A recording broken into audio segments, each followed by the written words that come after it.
Bonjour et bienvenue sur la chaîne Proton Électronique. J'ai créé cette chaîne parce que je suis passionné en électronique, sûrement un peu comme vous si vous regardez les vidéos, quoi. Je voudrais préciser aussi, je ne suis pas expert mais débutant, donc je ne fais pas de formation dans le domaine. J'essaye d'apprendre par moi-même petit à petit, selon les supports et les moyens à portée de main, quoi.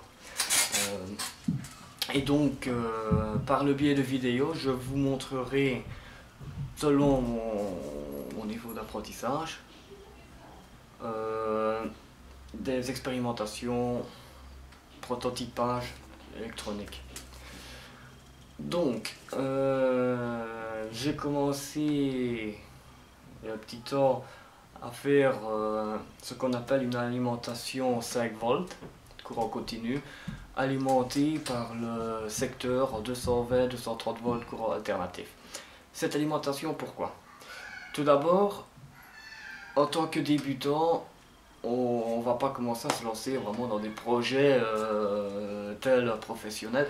Nous allons commencer par ce qu'on appelle un laboratoire électronique ou alors aussi également une plaque d'expérimentation appelée également en anglais breadboard. Le laboratoire d'électronique, mon laboratoire électronique que j'ai commandé sur le net, détient des piles dedans. Donc, mais par souci de les garder le plus longtemps possible, cette alimentation me servira justement pour alimenter mes circuits électroniques, mais ainsi que la breadboard, parce qu'il faut savoir, un breadboard, il n'y a pas de piles dedans, c'est pas possible de mettre des piles dedans, donc fatalement il faut alimenter cette plaque. Une breadboard, tout simplement, c'est ça. Je vais vous la montrer. Voilà, une breadboard. Une breadboard, voilà, c'est tout simplement une plaque d'expérimentation. Vous voyez, c'est... Ah, vous voyez, il n'y a pas moyen de mettre des piles là-dedans. Hein. Et donc, il y a deux lignes au-dessus. Ces deux lignes-là, ben, moi je vais les utiliser pour, par exemple, la ligne au-dessus, pour la mettre sur le pôle positif de l'alimentation, et la ligne en dessous, pour la mettre sur le pôle négatif, ou la bande commune de l'alimentation, quoi. Là, tout ça, donc nous, pour les alimentations, nous avons aussi les deux lignes en dessous aussi qui sont identiquement conçues pareil, quoi. Hein. Au milieu, nous avons donc toute une série de trous où là, nous allons insérer nos composants et les fixer sans devoir les souder, quoi. Donc, insérer veut dire on prend le composant et on le pique là-dedans. Donc, je vais vous montrer avec un exemple, par exemple une diode LED. Attendez, je vais prendre une diode, je vais vous montrer. Diode LED. Ici.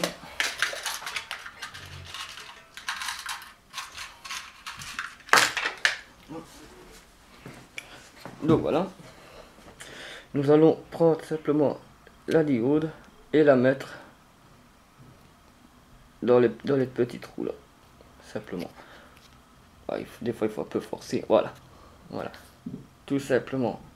Et là la diode elle est mise, en dessous des trous il y a des petites barrettes en métal qui font office de contact, quoi. Tout simplement. Et alors, ben, quand on a fini avec, on peut tout simplement l'enlever, voilà un peu ce que c'est une breadboard. Donc, pour en revenir, je veux dire, à notre alimentation, tout simplement, ben, cette alimentation va être utilisée pour alimenter ce genre de plaque. Donc, je vais vous montrer donc, le schéma de cette alimentation là. Donc, il faut juste que je prenne la caméra, ce sera plus simple.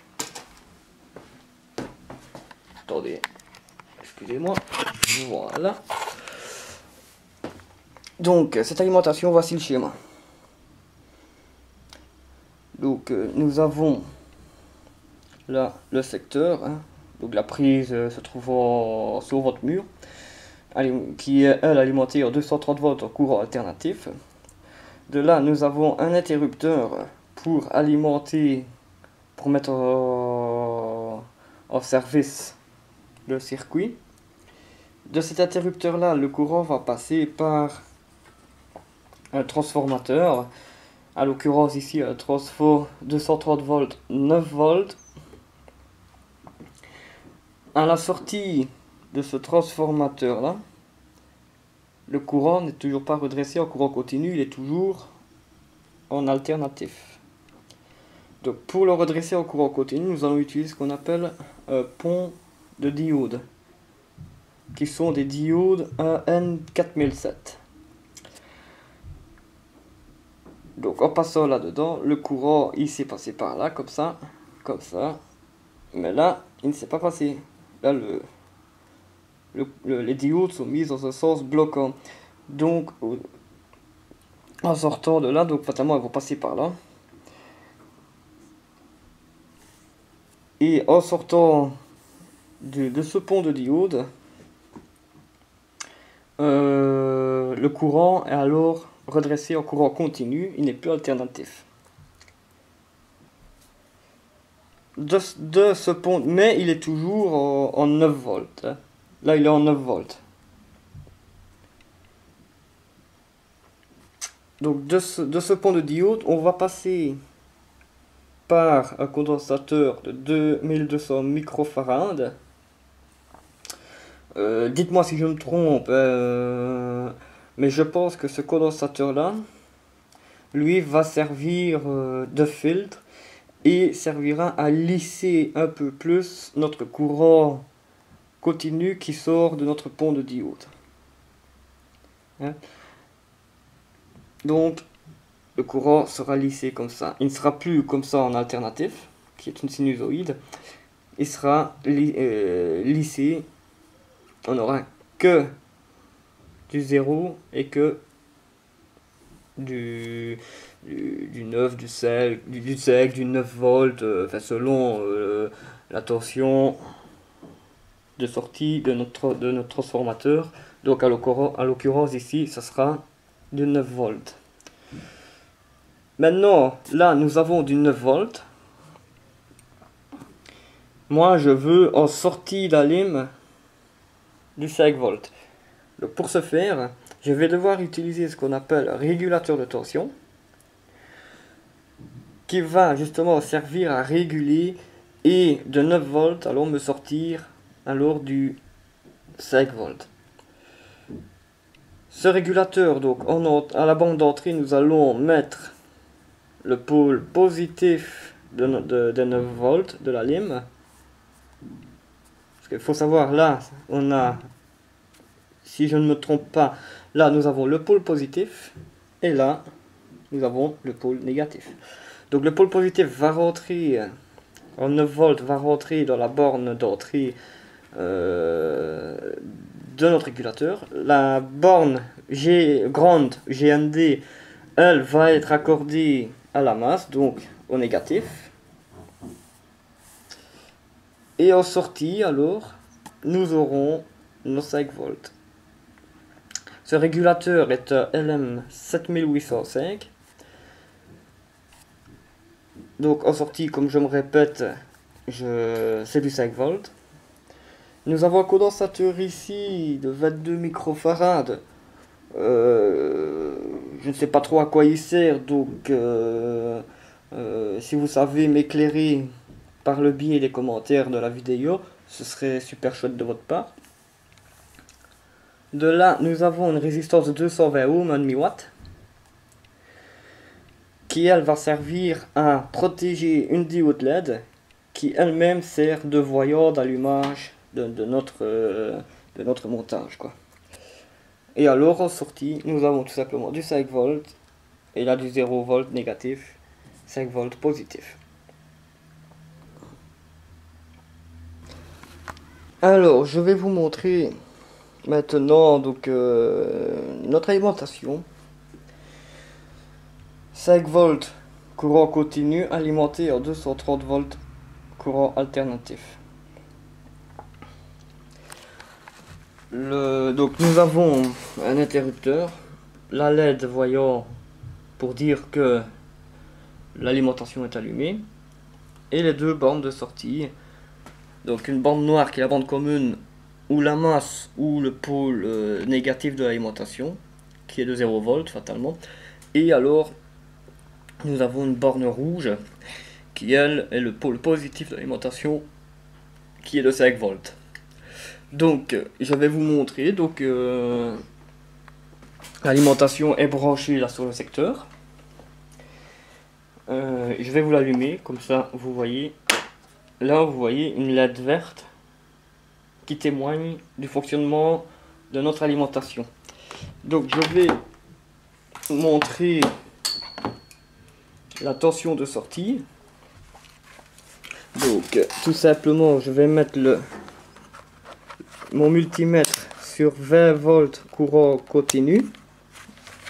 Donc là, 20 volts courant continu. Et tout simplement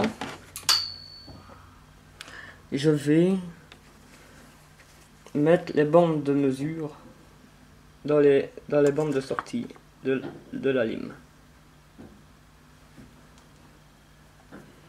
Hop, aller chercher mon autre bande de mesure, voilà. Et là, on peut voir 4 volts 93. Donc du 5 volts en sortie, quoi. Donc voilà. J'ai également fait un montage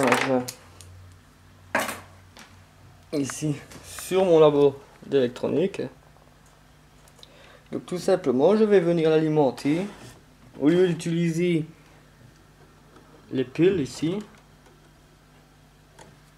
je vais utiliser simplement mon alimentation pour alimenter mon circuit.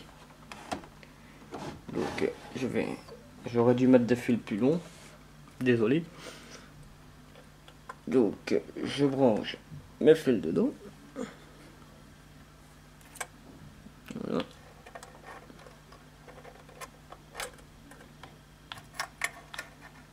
Voilà.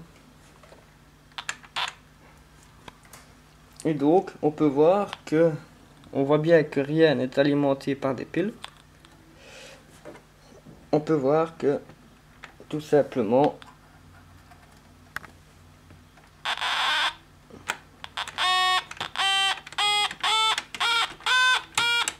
voilà, tout simplement. Donc je fais tourner le potentiomètre ici, hop,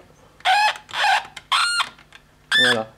Ça n'est qu'une petite expérimentation, désolé de la qualité médiocre, mais voilà quoi, hein, c'est une expérimentation d'un orgue électronique. Hop, je mets le potentiomètre à fond, voilà. Ça fait d'autres sons. Donc voilà, voilà un peu pour l'application de notre alimentation. Donc je vais l'éteindre. Et à mon avis, ce condensateur que je ne savais pas à quoi il était utilisé, il sert justement à avoir une extraction du circuit plus douce et pas d'un coup. Donc quand j'allume, ça s'allume d'un coup. Et quand j'éteins le circuit, ben voilà. Ça c'est le condensateur à mon avis qui, étant chargé, n'étant plus alimenté, va venir se décharger par le biais de la résistance qui protège notre diode LED qui est ici, quoi. Donc je pense que le condensateur en question sert à ça. Donc voilà pour ce qui est de notre alim. Je voudrais préciser également que le boîtier, comme vous vous en doutez, ben, c'est de la récup. J'ai tout simplement utilisé une vieille boîte de parfum à laquelle j'ai donné une seconde vie, là, qui est en l'occurrence cette alim de 5 volts.